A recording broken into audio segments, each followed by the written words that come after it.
Obviously, we are excited about the start of practice on Thursday. This is the week when most college programs start practice, depending on when you start playing. But we're really excited about it. Can't wait to get running with this group, team number 121 in the history of Ohio State basketball.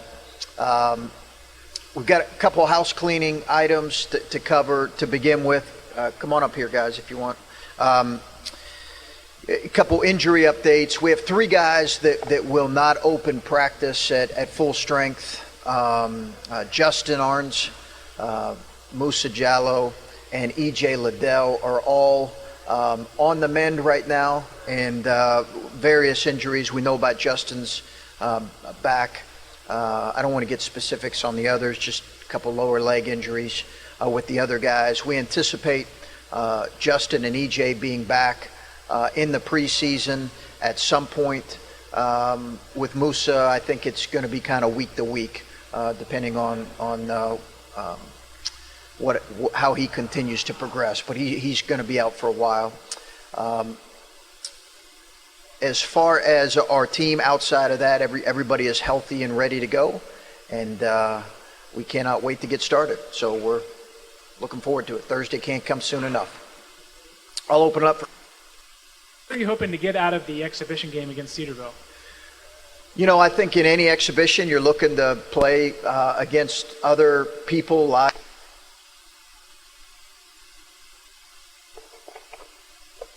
You know, they had a really good season last year. I know they return a lot of guys. Pat does a great job. So I think overall, it'll be good for our team to face a team that's had success with a lot of older guys and a lot of guys returning. So it's a good exhibition for us to play. Chris, how do you want your team to handle the expectations this year? Do you want them to embrace that, or how do you want them to get with the expectations? Yeah, more than anything, focus on the day-to-day. I think we'll get what we earn, whatever that looks like. I think that's the biggest thing for us is to focus on the day-to-day and the process of getting better, and not put too much thought into kind of what's said good or bad about us, what's written good or bad, what's projected good or bad. There's a little bit of everything when it comes to that. So we're really just trying to focus on the day-to-day and improving, and that's going to start on Thursday.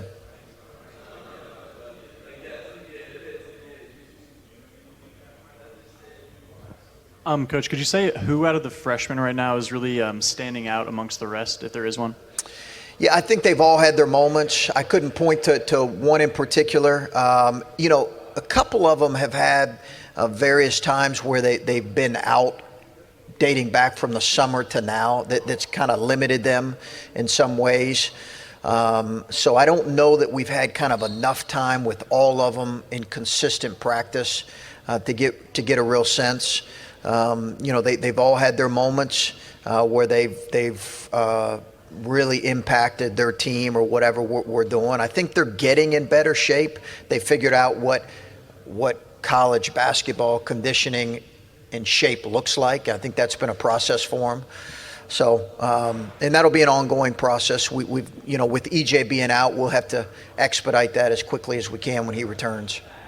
Coach, with the new point guards this year, what does that do for what you want to do this year, and how does it change, or does it change anything at all for what you guys are doing? Yeah, it's a good question. I think that it helps, obviously, CJ having a year in our system and kind of learning that, but it's different from practicing every day to now you're actually playing in games and that game time and the film that comes with that.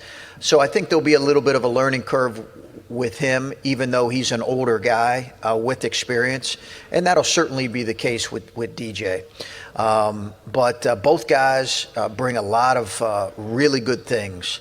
CJ is tough and tough-minded, and I think really has a really good understanding of playing to win and what that looks like, and plays with good pace, has been a part of successful teams. DJ adds a dynamic of being able to get in the paint and provide an opportunity to attack in transition So those are things that we're looking forward to kind of continuing to explore here in this next month.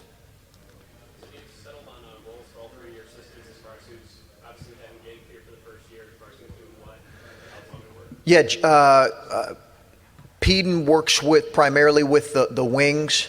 Ryan will work primarily with the wings.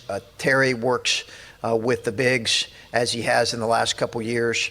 And Jake will work with the guards, particularly the point guards, the combo guards. Yeah. Because of injuries and numbers and stuff last year, I assume you were limited in how you'd like to play versatility-wise with the numbers that you have and the talent you assume that you have. What do you have planned in terms of different ways to play? Are you capable of playing more different ways or doing different things this year because of the numbers?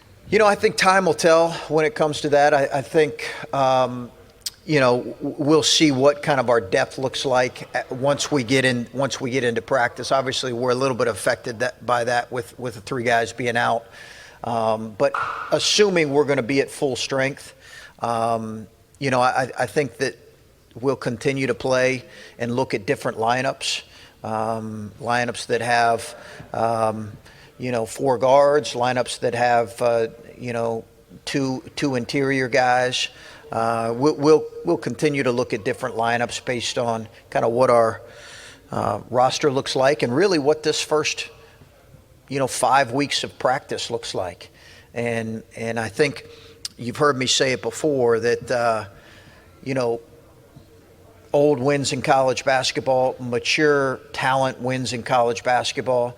And by mature, I'm not saying necessarily age, because that's not always the case. But mature talent wins consistently at the highest level of college basketball. So it's our job to get our group as mature as quickly as possible.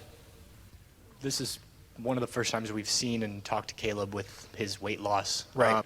This is one of the first times we've seen and talked to Caleb with his weight loss. Right. Just how impressive is it to see how he's transformed his body, and what do you envision that will do on the court for him this year? Yeah, Caleb looks great. He looks great. He's worked really hard at it. I think he's shown tremendous discipline in terms of just what he has wanted his body to look like. I think the challenge for him will be to continue to move in that direction as we get throughout the season. He did a really good job, and I don't know that it was really noticed as much, but he did a much better job last year of staying in better shape later in the year, and it showed in his play. He spent extra time with Coach Q. I'd come in after practice. He'd be boxing with Coach Q. So I'm sure he wasn't quite where he wanted to be, but it was a real marked improvement from his freshman year. We'll see if he can take the next step with that throughout the season. But he looks great, and he deserves all the credit for getting his body where it needs to be. Our strength coach is on him about why he's lost weight, continuing to maintain his strength. And making sure that that's not been limited in any way. Coach Q's really been on him about that and pressing that point to him. At the microphone this time. With the new three-point line and some of the struggles you guys had scoring inside the three-point line last year, could the increased distance there give you guys more space? Do you think you guys might shoot a higher percentage inside the arc with the three-point line being deeper this year? I think we're all a little bit, as coaches, people who follow the game, a little bit curious about what is going to change with the line, how the line's going to impact the game overall. I think what you'll see overall is a little bit less efficiency, Adam, in terms of, I think percentages will drop a little bit, just with the increase in distance. I do think it'll open the floor a little bit. I think what it really puts a premium on, this is my personal opinion, I've talked to a lot of coaches, I just think having guys that can get to the paint and play in tight spaces off the bounce, because the floor is going to be a little bit more open, I think it puts a premium on having a couple guys like that on your roster that can do that, whether it's in primarily decking the ball. And obviously we're going to need to continue to have spacers, But I'm interested to see if that line has as dramatic of impact as some people think. Coach, over here. Okay. What kind of growth have you seen out of Luther and Dwayne from this point last season up to now? And how important are their roles going to be for this upcoming season? Yeah, I think it's going to be really important. I think you could look at their growth as important as anything with our team right now. Are they going to learn from their freshman year where they had some really good moments and some moments that where they struggled? Can we as a coaching staff get them to take some of those lessons that they learned and take the next step? And primarily, it's in a lot of ways, but it's going to begin with a higher level of efficiency on the offensive end for both of those guys. And I think we saw Dwayne take steps as the season went on and improve in that particular area. Luther hit maybe a little bit of a wall and struggled in some of those areas. I think as coaches, now that we've had a year coaching them, can we do a better job of making sure that we're putting them in positions to make them the most successful? But I would point to that as much as anything. Last year I said, maybe around this time, that if we were going to get back to the NCAA tournament, it was going to be because of our older guys and the steps that they took. And we saw that with a couple guys. They took major steps forward. That's going to be key with those guys, including Justin. You had talked the last time we saw you about, lost my train of thought, talked about a lot of things. Aside from Caleb and Ibrahima, like who do you look to see some minutes at the 5? You said you don't go in with like redshirt decisions yet, but do you have like lineup thoughts yet, or is it still too early for some of that? Yeah, I think those are the obvious, true kind of big guys that we have on our roster. And then, as most of you guys know that follow college basketball, a lot of people will play, 2 forwards. We'll do that for a significant amount of the time this year. We don't necessarily look at Kyle as a 5. He's just another forward that will play with EJ or with Alonzo or with Andre. So we'll see all kinds of combinations like that. It gives you versatility. It gives you the ability to move and do some things that I think we need to do. I'm pleased that our length, I think, has improved. Now we've got to get that length to the point to where they can give us productive minutes. But that's something we definitely needed to happen. You mentioned CJ being in the program for a year, but having to play games and whatnot now. But how valuable is that time to learn the way you want him to play, to learn his teammates? That whole last year, he said he's really hungry to get out there, but he felt like he took a lot from that. Yeah, he was great last year for us. I think what you're going to see with him is he has some real natural, innate leadership ability.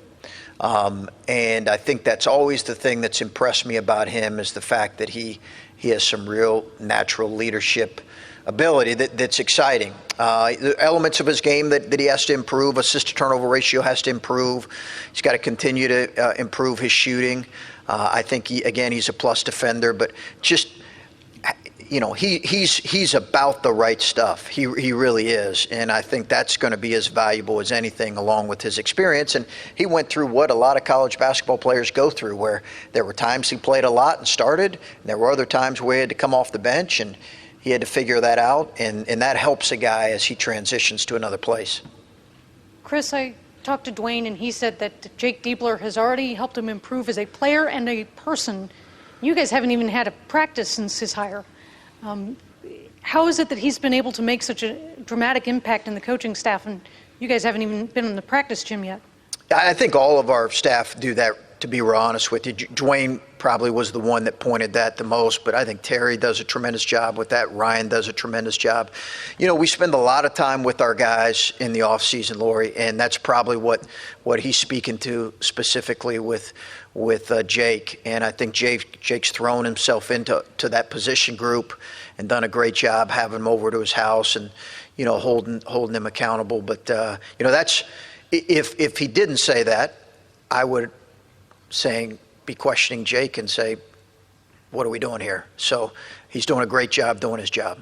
When you said Caleb and Q were boxing, did you mean that literally? Occasionally, yeah. Yeah, I won't tell you who won that battle. Somebody had a reach advantage there. I was going to say. Q puts him through a pretty strenuous post-practice boxing session. It's primarily against a pad. He did a great. Caleb loved it.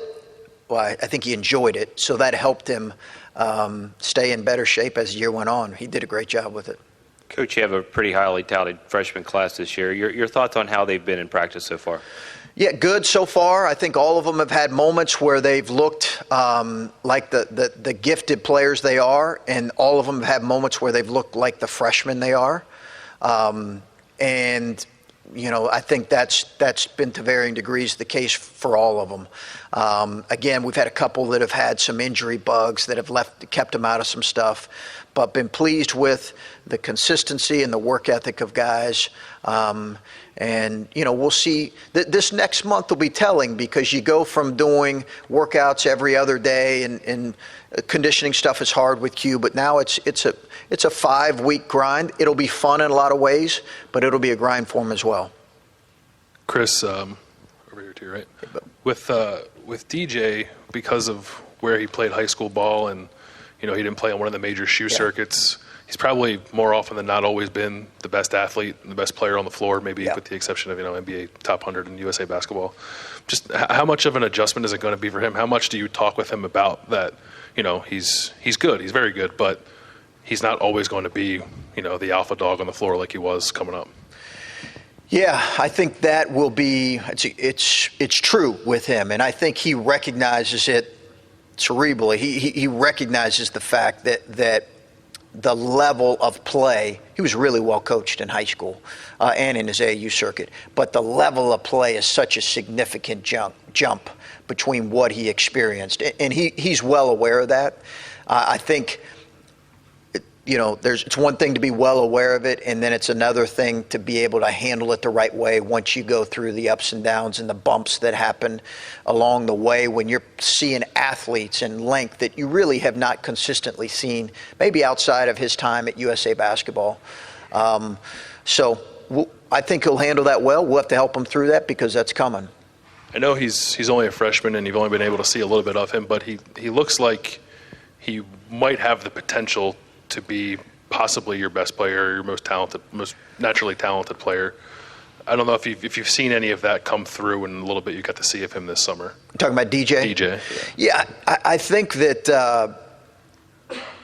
I think he's certainly shown really good moments in practice, but again, it's been somewhat limited. He was out a little bit in the summer with some injuries, so that kept him out of a few team workouts. So I think we've seen some really good glimpses. Having said that, I think there's going to be a learning curve there. And I think what we've seen that are most consistently most impactful players right now have been a couple of our older guys. And that's to be expected. Just given the fact that we've got some older guys that have returned. Caleb obviously had a really good sophomore season, so we would expect that his consistency would be different than a freshman right now. You often say in college basketball how old wins. When you look at, you're probably going to have to rely on like a good amount of young guys, especially the freshmen. Yeah. Like, what's your level of comfortability or uncomfortability with knowing that like you can coach as much as you want, but you're still going to be young? Yeah, I can remember thinking through just this past year, literally being on the sidelines in some games last year and going through some stretches and saying, I hope this helps us next year. I remember a lot of games, too many games, where I said that. And it was honest, that like they were in the mix. They were playing, and I'm saying, okay, hopefully this will help us in years to come. It'll help them. It'll help us. So I really hope that's the case. Now, will there be more of those moments this year, just given the overall youth? And I don't want to assume that, it's not like Dwayne, Luther, and Justin are seniors, fourth-year seniors, but I do hope that the playing expedited some things. I think we'll have moments this year where we'll say that about guys. And as I just mentioned, I think, old wins, mature talent wins consistently in college basketball. How quickly can we get this? Because we're going to play young guys, obviously. We've got a lot of them. How quickly can we get them to be mature in the way they play? EJ is a bit of an interesting player, just his size and sort of his skill set. Do you have a good idea of how you want to use him as a freshman immediately? Yeah, an idea, certainly. We do, just because we watched him so much on the summer circuit, and we watched him in high school. So I think we do have a pretty good feel for kind of his game. But again, once he gets out here and plays consistently with high-level athletes and goes every day against whoever he's going to go against, I think we'll have a better feel. But in my mind, I think we'll kind of play him all over the floor, and hopefully, put him in spots where he can be really successful. We have a pretty good idea going into it. I've heard you say there's going to be a learning curve for these freshmen a couple of times since we've been here. Last year, that group went through a lot as far as a roller coaster, 6-game losing streak. Luther had some 20-point games, and he had some 5-point games. Are you at all, when you're having this conversation with this freshman class now, are you leaning on that class at all to kind of emphasize that message that it's not going to always be this smooth transition? Yeah, I think we always want our players to help kind of the younger guys. And I think Luther and Dwayne and Justin can have a real perspective on that. As can like Justice, who's sitting out, on just the normal ups and downs that you go through. And I think that'll be pivotal as the season goes on. But that's the expectation for all of our guys. I think, Andre and C.J. Walker and Kyle and Caleb and those guys, we want them all to be able to communicate that to the younger guys. And make no mistake, Justin, Dwayne, and Luther aren't vets right now. Like they're gonna continue to go through some ups and downs, but I do think the experience of last year will really help those guys if they approach it the right way. Have you seen that at all this offseason? How that maybe have impacted the way they've approached their second year? For sure. I think we have seen that at times. Now, again, I think we haven't had enough time to scrimmage and play 5-on-5 and put them in situations where it's challenging. I think then we'll see how much they've taken and learned. But certainly we've seen, I think, some growth out of those guys, but time will tell to what degree.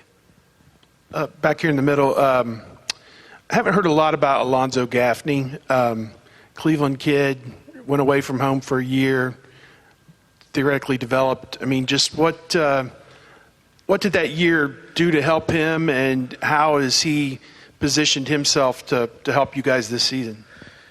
I think that the year away, he would say probably helped him in a lot of ways, just kind of growing and maturing and getting better. He obviously presents a tremendous physical, tangible stuff, length and size, and the ability to move at his size is really good. He would tell you, he's an interesting story because he kind of bursted onto the scenes really in one summer, and went from really lightly recruited to really heavily recruited.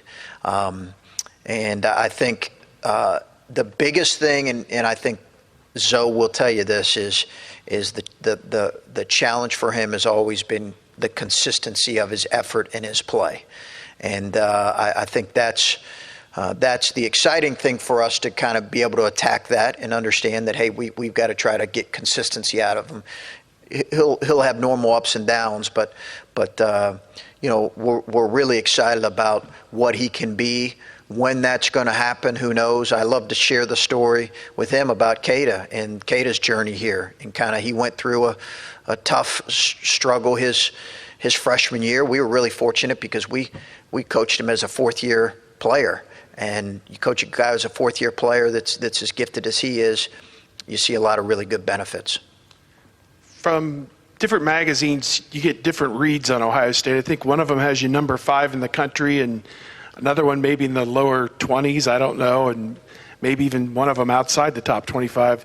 Is it that difficult to get a read on what this team could be this year, or is that just normal? People want to see how your guard play comes through, I suppose. I don't know. What's your thought about some of those projections at this early stage? You know, I don't know. You'd have to ask them. I haven't followed them closely enough outside of being happy that our guys' faces were on one or two of them really finally happy for that. But you know, I don't put a whole lot of stock into that because, as I've said before, you know how it is, Steve. Every year you're going to have, you know, a lot of disparity really from like 12 to 50. As crazy as that sounds in the country, in college basketball.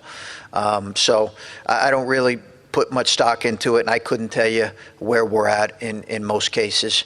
I think, listen, people are probably those that have questions. There's certainly questions about our youth and how our youth will manage. And can we, you know, I think that the teams, you look at the teams in our league that have proven it year in, year out, it's Michigan State and Purdue. And I think those are two kind of givens in our league. Obviously, Maryland had a tremendous year last year as well.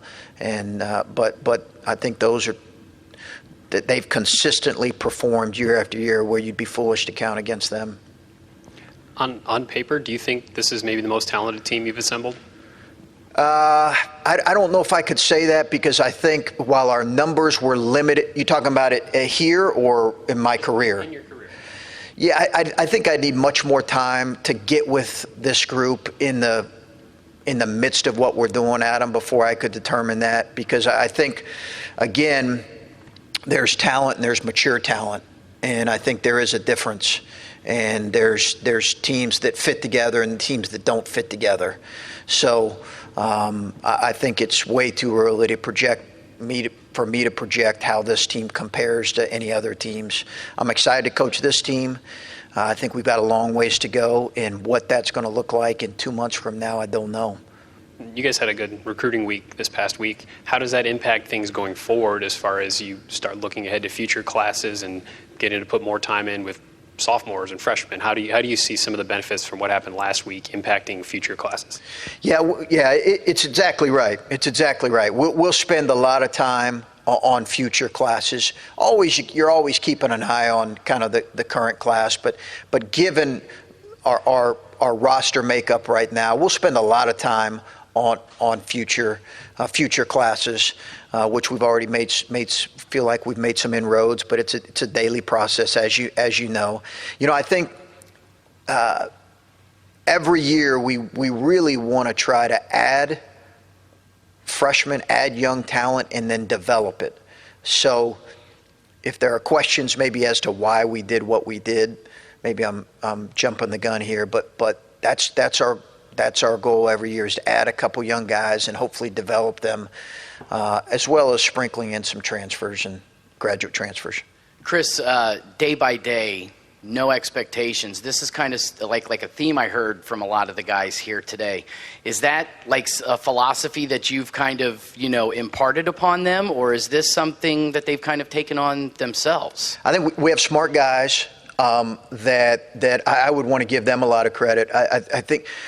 I think we have smart guys. We'll see how we are with that and how consistent we are with that. I think, we had a practice or a team workout. I call it team workout, so our guys don't think we're practicing starting in September or early September.